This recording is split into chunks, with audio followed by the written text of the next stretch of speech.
Hey everyone, welcome back. Today, we're digging into a serious and somewhat under-the-radar threat to our freedom of movement.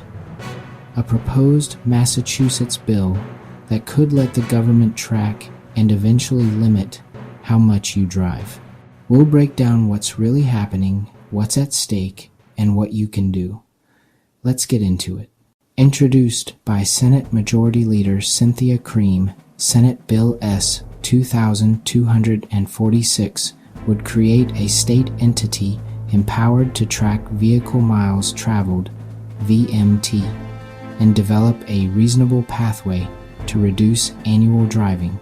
While it doesn't cap your mileage yet, this is the first time a bill is explicitly planning how to limit how much you drive.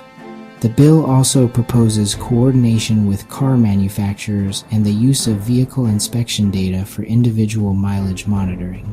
On top of that, it pushes for urban planning changes like walkable neighborhoods and fewer parking spaces to make driving less convenient even if you rely on your car.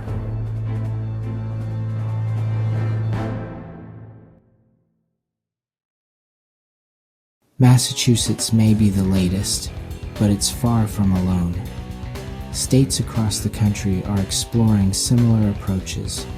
Minnesota is testing mileage-based taxes and policies aimed at reducing vehicle use. Colorado is pursuing VMT reduction through strategic planning. Oregon pioneered a per-mile tax via its Origo program. New York and New Jersey are rolling out congestion pricing in urban areas. California and Washington are actively developing road usage charges and congestion pricing mechanisms. Supporters say these measures are about managing traffic and adapting to declining gas tax revenue, especially as electric vehicles become more common. But the reality? This is creeping into surveillance and state control. Let's be clear, when a government tracks your mileage, it gains the power to restrict it. Modern cars already share GPS data with manufacturers and insurers. This could evolve from tracking to penalizing your driving.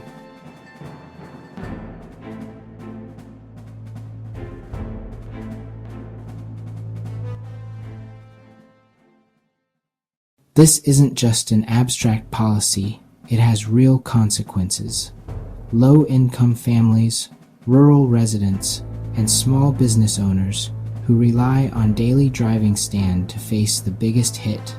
If you can't bike, walk, or take transit like folks in suburban or rural areas, you'll be paying per mile for getting to work, visiting family, or running a business. And public transit options may not even serve your area. The reality: it's not a replacement for gas tax. It's an additional tax, one that targets those with no alternatives.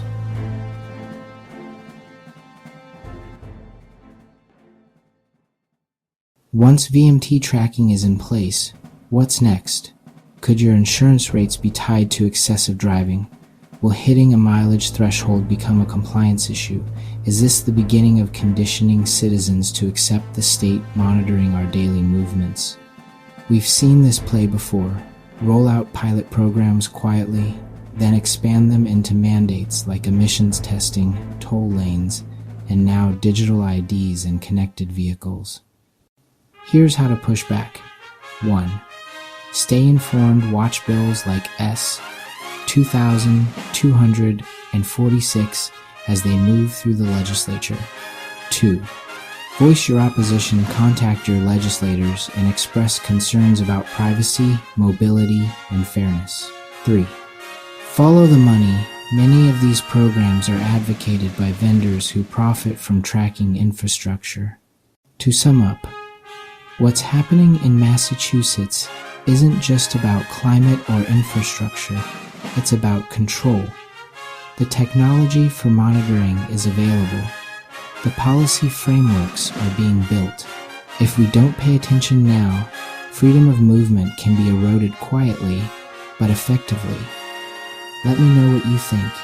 Is this a smart modernization, or a dangerous overreach? Drop your thoughts in the comments. Don't forget to like, subscribe, and hit the bell. Stay vigilant, and I'll see you next time.